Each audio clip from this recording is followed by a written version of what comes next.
Baiklah, seterusnya kita masuk bawah tajuk jenis-jenis ayat. Okey, untuk makluman semua pelajar, jenis-jenis ayat ini adalah pelajaran dalam tahun 5.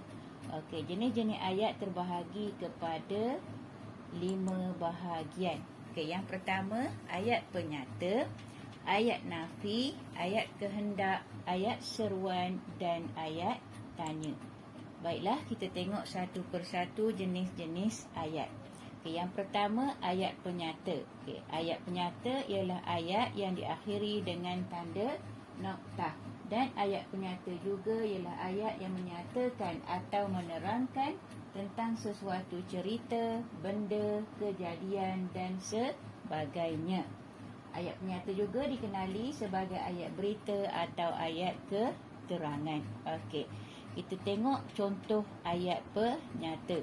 Bersukan memupuk semangat juang. Okey, seterusnya ayat nafi. Okey.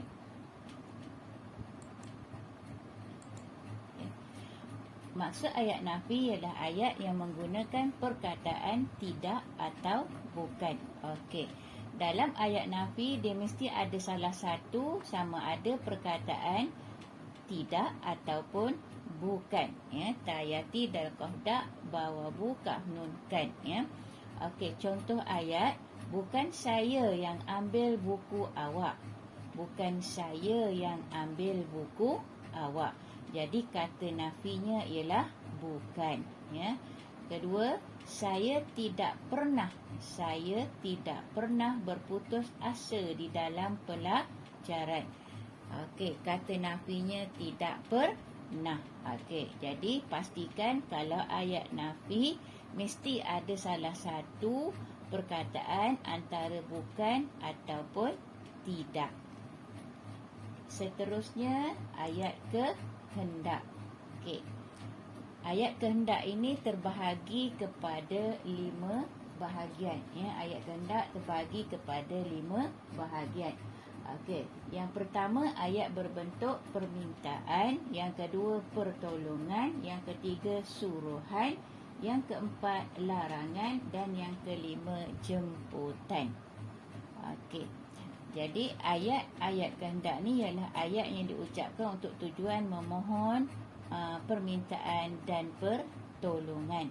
Okey, kita tengok sama-sama contoh-contoh ayat kehendak. Okey. Yang pertama, sila tutup paip air selepas digunakan. Sila tutup paip air selepas digunakan. Okey, kata kehendak di sini ialah sila. Ya, sila. Ya, kita meminta supaya paip air ditutup selepas digunakan. Jadi kata kehendaknya ialah sila. Okey, contoh yang kedua, tolong jangan bising. Tolong jangan bising. Okey, kata kehendaknya ialah perkataan tolong. Ya. Okey. Kita tengok kata-kata kehendak. Okey. Jimim pawata jemput. Ini jemput ni termasuk di bawah bahagian jemputan. Ya, jemput, sila, ya, sila di bawah jemputan. Okey, tolong di bawah pertolongan, ambillah suruhan, marilah pun jemputan. Ya, jadi ni contoh-contoh kata kehendak. Okey, bila jumpa perkataan macam ni, jemputlah, tolonglah, silalah, ambillah, marilah, minumlah, hidangkan, ya. Itu bermakna dia termasuk dalam kategori ayat kehendak. Okey, seterusnya kita masuk ayat seruan. Ya, yang keempat ayat seruan. Okey, apa dia yang dikatakan dengan ayat seruan? Okey, ayat seruan ialah ayat yang bernada seru. Yang bernada seru didahului dengan kata seru dan di hujungnya mesti ada tanda seru. Ya. Okey, jadi ayat seruan ni senang kita nak tengok. Hujungnya mesti ada tanda seru. depan sekali mesti ada kata seru, selepas kata seru ada tanda koma. Okey, contoh ayat. Aduh, peningnya kepala aku. Okey, kata serunya aduh. Hujungnya ada tanda seru. Okey, yang kedua, wah. Wah, luasnya dewan ini. Wah, luasnya dewan ini.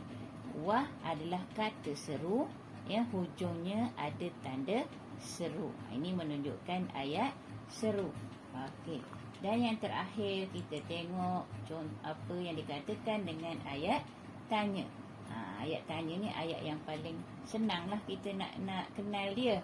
Okey, apa yang dikatakan ayat tanya, ya? Ayat yang didahului dengan kata tanya dan diakhiri dengan tanda tanya, dan tanda tanya dia tu mesti menghala ke kanan. Okey, kita tengok contoh ayat, ya. Siapakah Johan Syarahan di sekolah ini? Siapakah Johan Syarahan di sekolah ini? Okey, kata tanyanya ialah siapakah. Okey, contoh yang kedua, mengapakah kamu tidak hadir ke sekolah? Mengapakah kamu tidak hadir ke sekolah? Okey, kata tanyanya ialah mengapakah, ya, dan di hujungnya mesti ada tanda tanya.